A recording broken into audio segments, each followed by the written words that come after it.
Mais c'est un enseignement complet qui vient de mon cœur, du cœur de la tradition bouddhiste tibétaine. C'est ce que j'ai reçu de mes maîtres. Quant à moi, je ne suis ni érudit, ni réalisé en aucune manière. Mais j'ai eu la très grande chance de rencontrer certains des plus grands maîtres, tels que Jamyen Khyentse Chökyi Lodrö, qui était au Tibet, le lama de tous les lamas. Même le Dalai Lama, il a été choisi unanimement pour être le maître du Dalai Lama.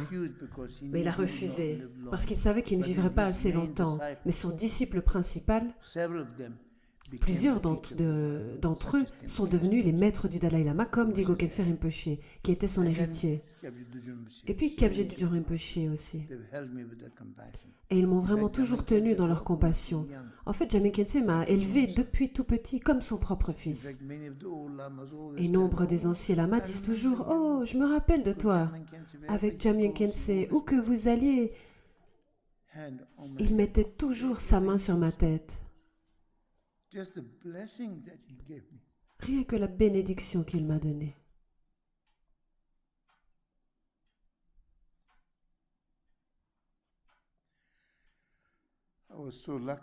J'ai eu tellement de chance.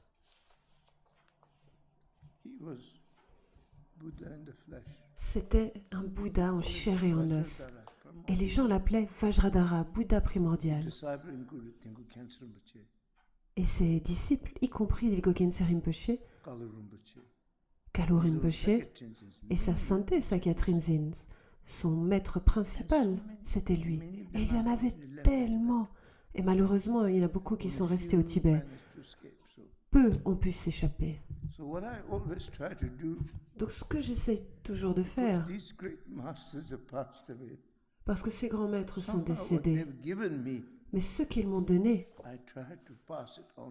j'essaie de vous le transmettre. Vous comprenez? Moi, je ne suis pas un grand maître.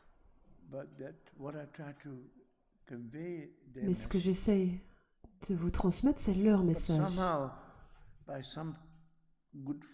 Et d'une certaine manière, j'ai eu la grande chance de pouvoir arriver en Occident assez tôt, d'être exposé à l'Occident, en particulier en Inde.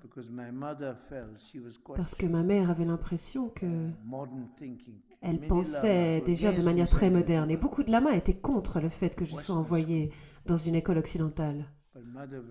Mais ma mère voulait vraiment que j'obtienne une éducation occidentale. Par conséquent, je suis allée à l'école catholique.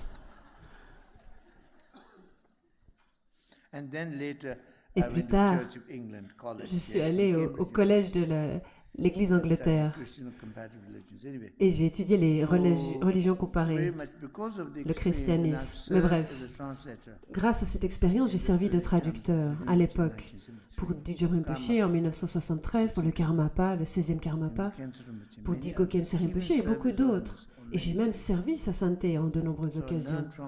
Donc j'ai appris d'eux comment communiquer.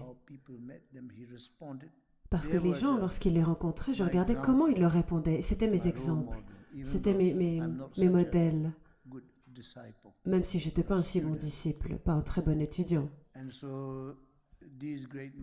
Et donc ces grands maîtres vraiment m'ont guidé.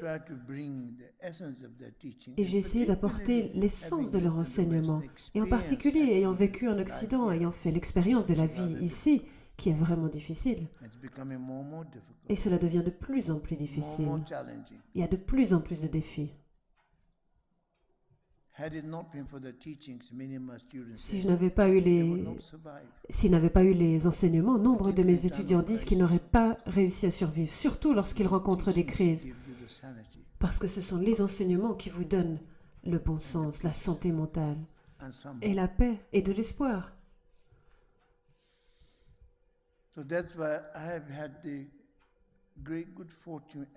Donc c'est pourquoi j'ai eu la grande chance. Et aussi, j'ai toujours eu à cœur de communiquer, comme traducteur, la manière de traduire les enseignements. Ça m'a toujours beaucoup frustrée, parce que je voulais toujours que les enseignements puissent être enseignés de manière essentielle et pas de manière trop dogmatique. Donc moi aussi,